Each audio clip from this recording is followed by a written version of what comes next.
Voici une fabrication en acier inoxydable, comme on en rencontre très fréquemment. C'est un garde-corps. Il est composé de différentes parties en acier inoxydable. Dans cette démonstration, nous nous concentrerons sur ces trois parties-là de section carrée. Ici, la partie plate comporte des rayures régulières qui ont été générées lors de la production de la pièce.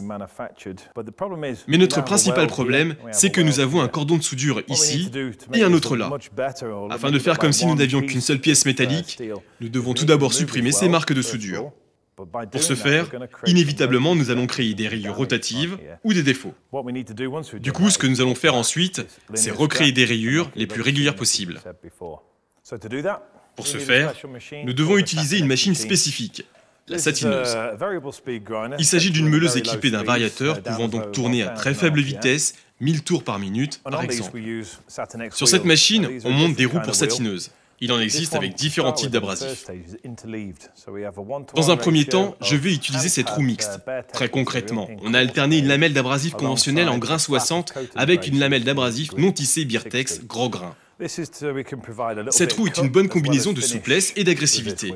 Elle permet simultanément un bon enlèvement de matière et une bonne préparation à la finition. Cette roue est polyvalente. Elle nous donne une bonne finition tout en enlevant les imperfections de surface. À ce stade, il y a quelque chose qui me gêne au niveau de l'angle, à la jonction des deux barres. Le sens des rayures apparaît de façon inesthétique. Pour harmoniser le raccord entre les deux barres, on va utiliser cet adhésif métallique. Je vous montre. Vous voyez cet autocollant au dos? On le place sur la direction souhaitée à 45 degrés. Je vais masquer une partie des rayures. Et sur la partie découverte, je crée d'autres rayures dans l'autre sens.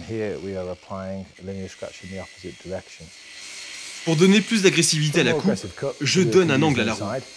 C'est plus efficace pour estomper les rayures trop profondes ou pour enlever des rayures qui ne seraient pas bien orientées. Passons à la deuxième étape avec cette roue pour satineuse. Elle est cette fois composée d'un seul type de lamelles. Ce sont uniquement des lamelles en abrasif non tissé Birtex gros grain. Il s'agit de la même grosseur de grain que la roue mixte précédente. Comme il n'y a pas de lamelles en abrasif appliquées, le produit est beaucoup moins agressif et nous donnera donc un meilleur fini. Allez, j'enlève l'adhésif. Vous pourrez clairement voir les lignes bidirectionnelles. C'est ce qu'on appelle un coin mitre. Ça y est, voici le produit fini. Vous voyez le fini linéaire dans cette direction, le fini linéaire dans cette direction, ainsi que dans cette direction. Le plus important, ce sont ces lignes-là, à l'endroit où nous avons utilisé l'adhésif de masquage métallique. On obtient une belle démarcation des deux parties. Pour conclure, je dirais que ces roues pour satineuses sont faciles à utiliser, elles permettent une finition en peu d'étapes et donnent un parfait fini. Je suis sûr que vous serez d'accord avec ça.